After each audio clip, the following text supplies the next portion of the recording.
to the North Pole, walking to the South Pole, summiting Everest. Now, one of the great things about goal setting is when you write them down, that something happens. This is a 13-year-old. Something happens, and they actually tend to come true. I kept revisiting every 5 years or so to check if, to check how I was doing, how I was ever going to achieve these things. So it took many years. To say I was 13, so it took about 15 years to make them come true. But eventually we got them to work. Okay, so can we sort out that slide, please, while I move on? The first thing was, say, the three extremes of our world: the top of our world, the roof of our world, and the bottom of our world. The three extremes of our world, only about 14 people had ever done them before I'd done it. So I was the 15th person. And in adventure terms, can we get the slide on, please? Not that one. Thank you. In adventure terms, it's called the three poles, the three extremes of our world. Okay, there we go. Three-pole challenge. We just sort out that resolution. Thank you. So three-pole challenge. It's not those. It's not those. And it's not those. Okay, but it's that. One giant mountain, one frozen ocean, one frozen ice cap. Okay, Everest is the first one. Everest tends to polarize people, polarize opinion these days a little bit. Yes, the equipment's much better than it was 50, 60 years ago. Yes, the weather forecasting's better, and yes, more people summit than ever before. About 4,000 people summit this mountain. But it is still the same height as it ever was. Still horrendously exposed, and when things go wrong, it kills. And this goes on. This is just some of the slides over the 6 or 7 weeks it takes to climb this mountain. No safety nets on these crevasses. And I was fit. I put 10 years of planning into this, 3 years of proper training and preparation. But in the end, things did go wrong with myself. My oxygen mask failed on my summit night. I got it working the final 2 hours before the summit ridge. This is just going up the top, and that is the view from the top. I just got it working. But of course, and that's the view from the top of the world. The picture is a full frame normally. Guys, can you keep working on that, please?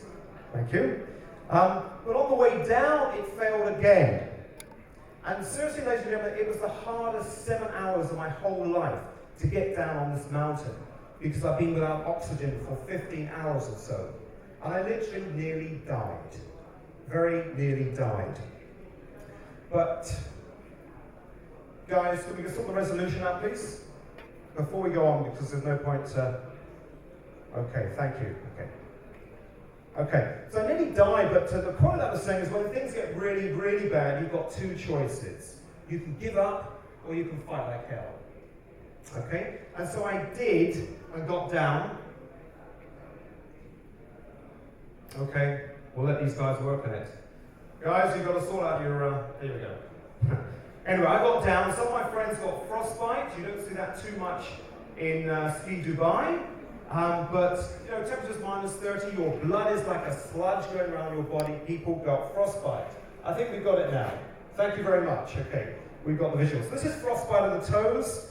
He lost 4 of his toes, but I saw him about 2 months ago in the UK. He's from Yorkshire, Yorkshire bricklayer. He calls himself Shrek now. But he's still climbing. He did the Everest Marathon a few months ago. So again, you can give up or you can fight like hell. I was about the 2,500th person to summit Everest, but I was the first, I believe, in history to summit using the drug Viagra. You think I'm joking? Yes, I used Viagra to summit Everest. Now, why, you may ask, did I use Viagra? Because, was I hoping to strike it lucky up there? But no, the reason is that research was just coming out. It increases blood supply to your lungs and your brains to help stop altitude sickness and death. So that's why I used it. So it supplies blood to all your vital organs, not just your vital organ.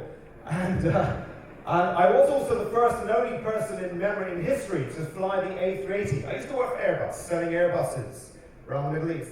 This was the A380. They asked me to if they could take it to the summit of Everest, which I did. This is a base camp, and this is the summit of Everest. Now, Airbus couldn't use that. Perhaps I needed a little bit more Viagra to blow it up, but Photoshop Editor has a marvelous way of doing things. So That appeared on the Airbus website a few days later. But what it did tell me was this, success is an attitude. This is what it gave me. I came back thinking I could do anything. What I say to you is, do you need to summit Everest to have that attitude, or just the mental state to believe that anything's possible? So I went straight to the North Pole, the top of our world here. This is looking down on our world, Greenland, Canada, Russia and Alaska here. And I was attempting to walk all the way from Canada to the North Pole, 800 kilometers. And it was about only 120 people had ever done this in 100 years. Some people fly straight in, or the last degree the last week, but all the way about 100 people. This is what you're doing, pulling a sled full of about 130 kilograms across the Arctic Ocean. And the Arctic Ocean is breaking up. I'm not a climate change fanaticist, but it is breaking up, man-made or natural causes. It's much thicker. That is about 2 meters thick, whereas 100 years ago it was about 4 or 5 meters thick. This, when it breaks up, this is about 4 inches thick of ice. And this used to bend beneath our feet as we walked across this ice. Now, I had a good strategy of crossing these open water leads, which was to let the other guy go first. But we even had to swim some stages. It's all breaking up, it's moving, and so we swam. There's my 2 teammates getting ready. I was getting ready in my gear. I asked Ian Morpeth to take a picture of me while I got ready, and there we were. But it's 42 below at this temperature. We ate butter. We had to eat 7,500 calories just to survive. And to show you that the biggest single problem was the cold. A lot of you here have been down to, not in the UAE, but down to probably -5s, -10s. This is -29, which we're okay. We all survive at that temperature. The next one is at -52, and that's the difference. Everything freezes up. Your eyelids, your nasal fluids, your saliva, your breath, everything freezes. It is agony, total agony. There is no way to describe this pain. But it is temporary. No matter how bad things are, whether it's at -60, which you went down to, or a financial recession, things will get better eventually. If I quit, it lasts forever. And that was me at the North Pole after 50-odd days with 2 teammates. 6 months later, I went to the South Pole. A different sort of challenge. It's a landmass, with the biggest problem being the wind. It is the windiest continent on Earth. And nowhere to shelter from this horrendous 100-kilometer-hour wind blowing in your face every single day. And we had to adapt. Things break at these temperatures. So we built just some fleece to protect our faces from frostbite. Sleds break. Feet break. This is my feet. You allow yourself to get a blister, you could put the whole team in jeopardy. So you have to protect yourself against this. A tooth broke in the cold. What did I do? Call the dentist? No, we had to file it down with this because it was cutting my tongue. Yes, you're shaking your head, madam. Yes, I was as well. No anesthetic, just a Leatherman knife to file the sharp edge down because my tongue was swelling up. It was excruciating. My boot broke. But the more and more you solve problems, the better you become at it. 15 attempts it took to get this to work. And it's a great thing called empowerment. It's a great word. We use it in our business. But what it really means is letting people solve problems themselves because their problem-solving muscles become better. You become better at it. So much so every time a problem hits me, financial, personal, whatever, a part of me goes, and a part of me goes, yes, another problem, right, how can we solve this one? And then after 47 days or so, eventually reached the South Pole at the Anderson Scott base. And for doing this, because I was the fastest person to ever do all 3, I got in this little book. Dubai's in it quite a bit for the biggest building in the world, the biggest tablecloth, the largest cake. But I got it in for the fastest of anyone who's ever done all 3. So I was quite proud. I didn't do it for any records.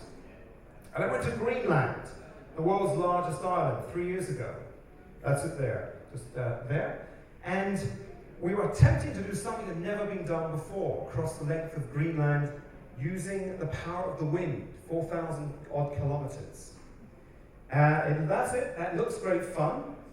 But in that sled is all your vital supplies, like your hairdryer, your curling tongs, books. No, actually food and fuel. Food and fuel, the two things you can't go without.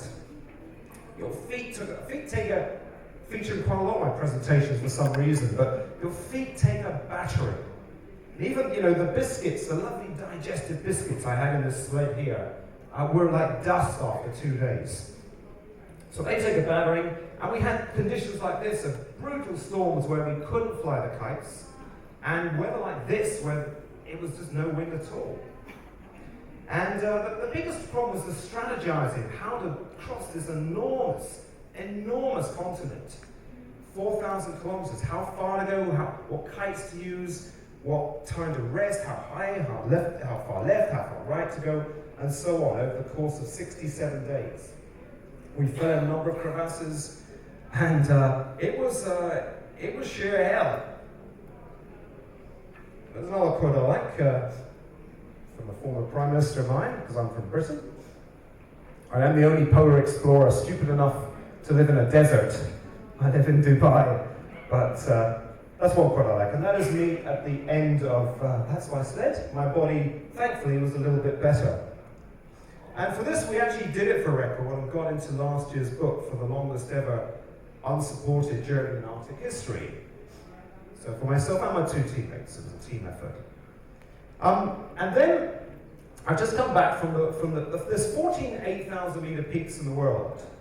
Everyone knows the top one, Everest. The second one is, the second highest mountain in the world is not Kilimanjaro. It's about 500. K2, thank you. K2 is the second highest mountain in the world, and here's the other 14. You won't know them. But I just thought I'd put this slide up. That's where they are, by the way. Pakistan, China, Nepal. That Himalayan chain running all the way from the Indian border at Darjeeling up to Pakistan, the Karakoram there. But what I put this up is this shows the number of ascents, and that surprises people. Everest has been summited, many of these are double ascents, but about 4,000 people. K2 is about 300. And the deaths make it even more fascinating. There's a number of people who've died on trying these things. And as you can see, for the percentage death rate, for every 100 people who've who've summited K2, 29 have died trying. It's pretty horrendous, whereas Everest is about 4%. So why would anyone be stupid enough to try K2? Well, because of that, because I'm a goal-driven guy, I love doing it, I'm goal-driven, and yes, as a part of me want to see how good I can become at it. It is the greatest test, it is the greatest challenge in mountaineering. And that's it, it is horrendous.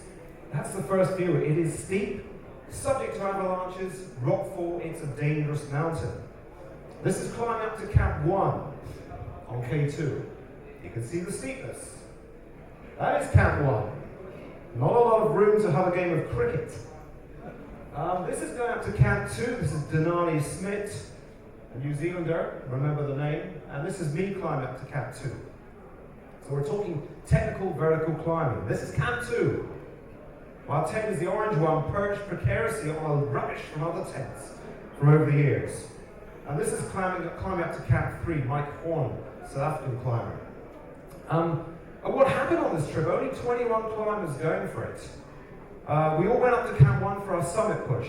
We went to Camp 2, but the snow conditions were so bad, waist deep snow, sliding down, and some of our Sherpas said it's too dangerous. So 19 of us said, okay, we'll come down, we'll try it a week later. These two, Denali Smith on the right, and his father, an experienced mountain guide, Marty, New Zealanders, decided to push up to Camp 3 rather. So 2 went up, 19 went down. And to cut a long story short, it was the last we ever saw of them because an avalanche wiped out the whole of Camp 3, buried them alive, and they were killed. And it could have been all of us, but it wasn't. Some has decided it's just too risky. And there's a great lesson on risk, because I'm a risk taker, yes. I don't believe anything you can do in life, everything that we take for granted these days is because somebody has taken a risk. He's moved out of his comfort zone. But there's measured risk and there's reckless risk. And sadly, this was reckless risk for these two New Zealanders. There's a monument, there's a rock ridge above base camp, which has got the plaques of all those who've been killed, and we brought a plaque to these two Kiwis. A very sad story. But what am I doing next year? A lot of people ask me. Well, it's, fear of the unknown is usually more powerful than fear of the known. Having seen this mountain, it's lost all its fear. So I'm going back there, inshallah, to try it again. Courage is not the absence of fear, but the willingness to face it. And finally, but before this, I decided to do something different. I thought, was an adventurer speaking here, an adventurer living here in the Emirates. I learned Arabic, كانت درست عربية قبل 20 سنة مع السلطنة عمان. I worked in the army in Oman in the 1990s. That's me there on the left. And I decided to follow the footsteps of the legendary Mubarak bin London, Wilfred Thesiger, Sir Wilfred Thesiger, who lived with the Bedouin for 5 years. And this was our planned route from Salalah in southern Oman up to Abu Dhabi. Using camels. Now, before I did this trip, camels, dishdasher, no satellite phones. Now, before I did this trip, I had great respect for camels. But I had the assumption that they were rather nasty animals with bad tempers and bad breath. But having got to know them and understand and bond with them over 44 days, I was pleasantly surprised to find I was exactly right. They are very nasty animals, I'm sorry, but very bad tempered and very bad breath. But this is Pfizer, my first camel, who threw me the first day. And this is the jungles. For those visiting, this is the Middle East, this is the Gulf at Salalah, the mountains of Dhofar. And this is the Rab al Khali, the empty quarter where we are crossing. The biggest single problem, what do you think? The biggest single problem crossing this desert? Orientation, not quite. We use the sun. Water. There is little or no water. But a very beautiful but brutal landscape. And this, we met some fascinating characters. This is Salim, he is the Middle East sales director for Nivea. We met, this is Salim bin Kabina, one of the original young Bedouin lads who traveled with Thesiger in the 1940s, age 16 or 17. We met him in Al Ain as an 85-year-old man now. So absolutely humbling to meet these intrepid explorers of the past. And this is the three of us walking at Makta Bridge, or Makta Fort in Abu Dhabi, 2 years ago now, creating the largest traffic jam Abu Dhabi had ever seen. 6 camels, 3 men, myself and 2 Bedouin, 4 police escorts, people taking pictures. Mubarak bin London, Abu Ali. Abu Ali is my Arabic name. And congratulating, taking pictures. But a very, very rewarding time. And I think something, I've lived in the Middle East for many years, but I've never got in touch with the culture so much as this 2 months on this expedition. And I do not think that even Emiratis living in Dubai, Abu Dhabi, or Omanis living in Muscat get in touch with the culture so much as going into the outlying areas of the Bedouin in the desert. This is me, Abu Ali, and I did write a book which you may have seen, Footsteps of Thesiger, taking some of the pictures that you've seen today.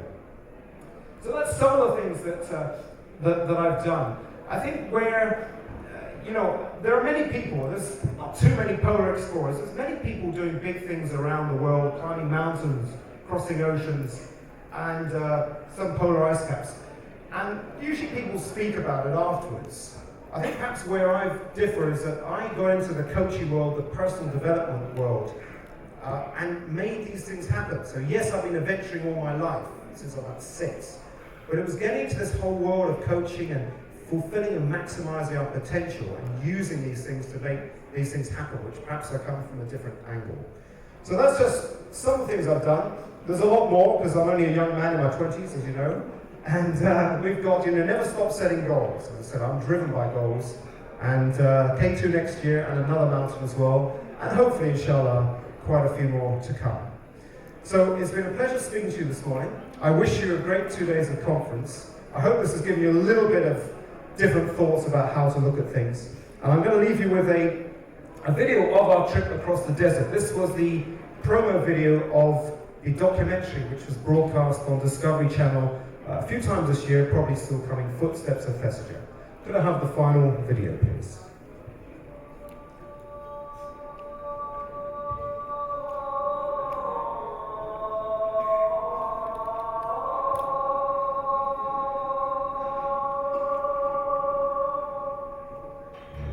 The idea of doing this trip started when I served with the Sultan of Oman's armed forces 20 years ago. It was then, at that time as well, that I first heard about Wilfred Thesiger, his journey to the empty quarter. And I thought, what a great feat this would be to redo this one day, to cross the empty quarter all the way to the UAE. And so it's been a real burning desire to explore more of this greatest sand desert in the world. We want to do this in the style, the equipment, the food, and the conditions that Thesiger had 60 odd years ago. So the aim is to do it as much as possible as he did in the 1940s. Yes, it could be tough, it could be very tough. We could encounter the unexpected, things that we don't expect is going to happen in this whole 6 weeks, 7 weeks of journey of adventuring. We're actually on our way. I'm just looking up at the sky, the blue sky, the weather's great. The camels are doing great, so I'm thoroughly enjoying it.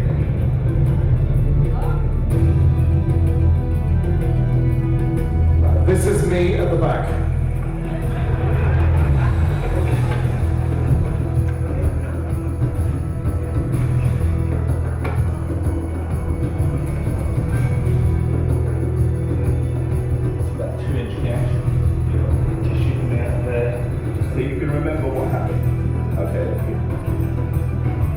Thank you, Pfizer. Well, yeah, I didn't do very well in heat.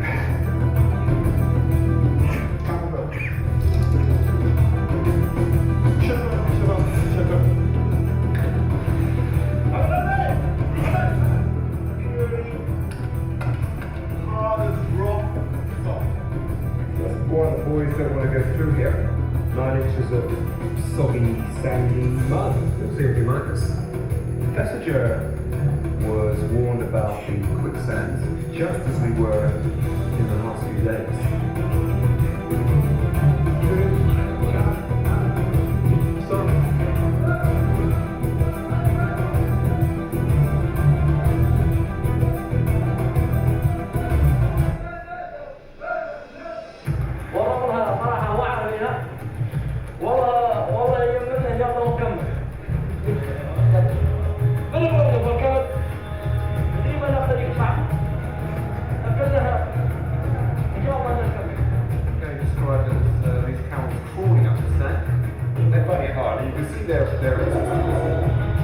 Something beyond what is comfortable to me. After 44 days and 1,600 plus kilometers, we've arrived on the island that holds that way. It's great.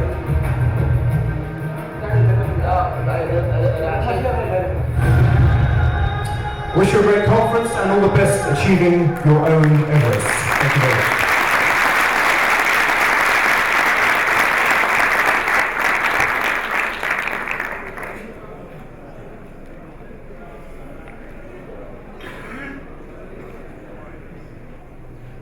Well, my day job looks pretty good. I don't know about yours. Nobody dies in what we do every day, but Adrian, thank you. I wanted some insight into what it would be like to live maybe an alternate life, but I never realized it would be quite like that. But I really appreciate that. Thank you. The next speaker that we have is Ramesh Shabadi. He's a Senior VP for IT and Logistics for Dubai Duty Free. Let me chat a bit about Dubai Duty Free to begin with. This year marks the 30th anniversary in operations in December this year for Dubai Duty Free. Sales last year were 1.6 billion US dollars, making the Dubai Duty Free one of the largest retailers by volume in Dubai. One of the gentlemen responsible for the rise of the Dubai Duty Free to such a great and sustainable sales volumes and exponential growth over the years is Ramesh. Ramesh heads up the logistics and the IT side of the business. I think that we all take for granted many times what logistics are like for retailers. But Ramesh, please come up to the front and let's hear about what you have to say. Thanks very much. Welcome, Ramesh.